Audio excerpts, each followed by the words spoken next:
Hello guys, this is Top Computing Guy. I'm Sgano Akwata. Today I'm going to show or we will talk about more on variables.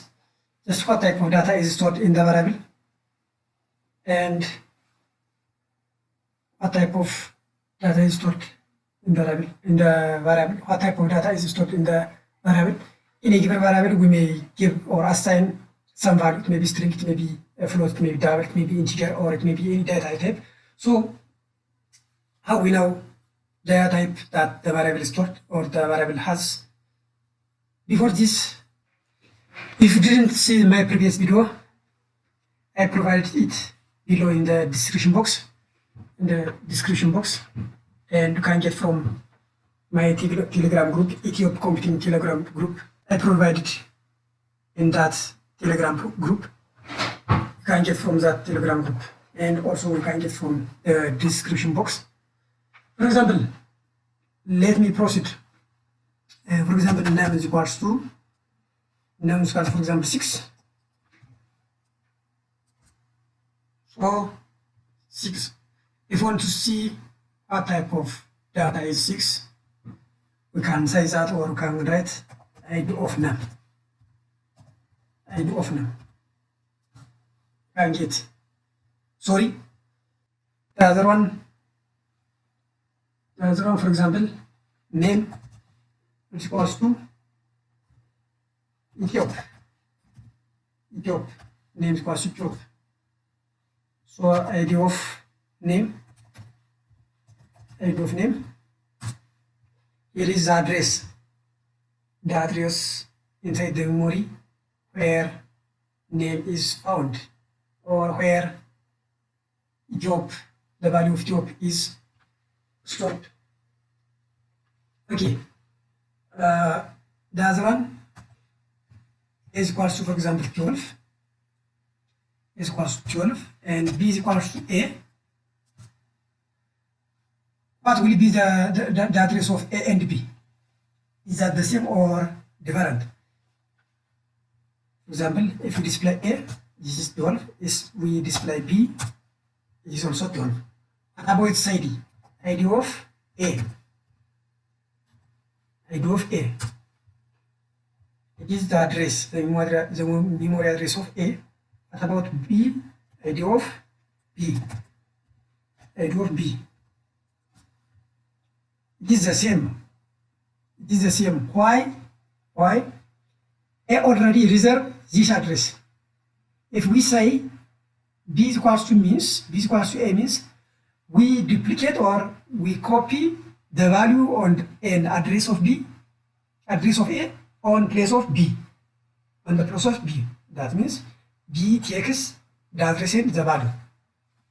Address and the value. Let me change the value of A. Let me change the value of A.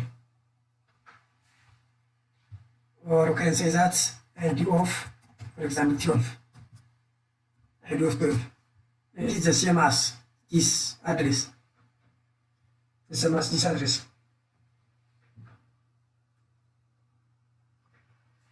What about X is equals to 12. And ID of X.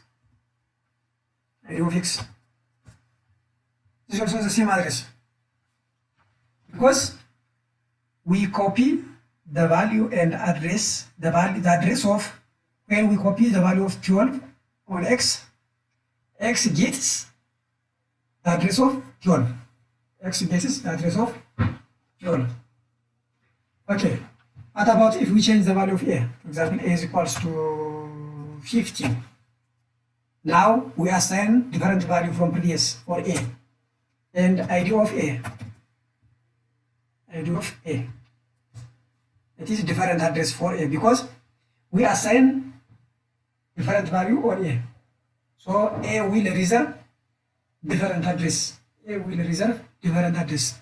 What about B? ID of B. ID of B is still the same because you cannot assign the new value of A for B. You cannot assign the new value of A for B. That's why B has the previous address. B has the previous address.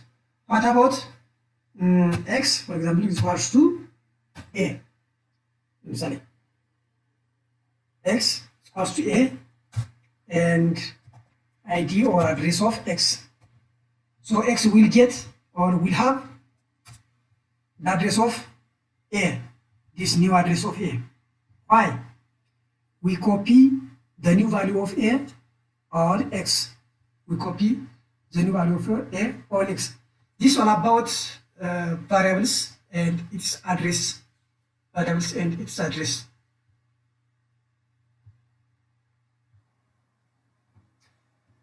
Before completing this video, let me show you how you know the type of the data, or how you know a given variable holds what type of data.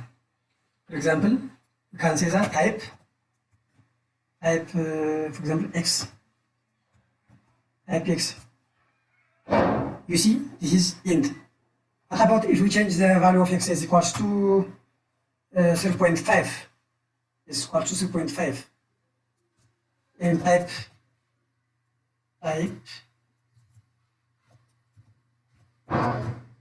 X now. Type X now is float. What about X is equals to, this is tutorial. Here is the value of X, and type X, it is string. So by writing this type of instruction or this type of code, we can know what type of data is stored in a given variable. So I have finished this today's tutorial. Until we meet by the next video, bye bye.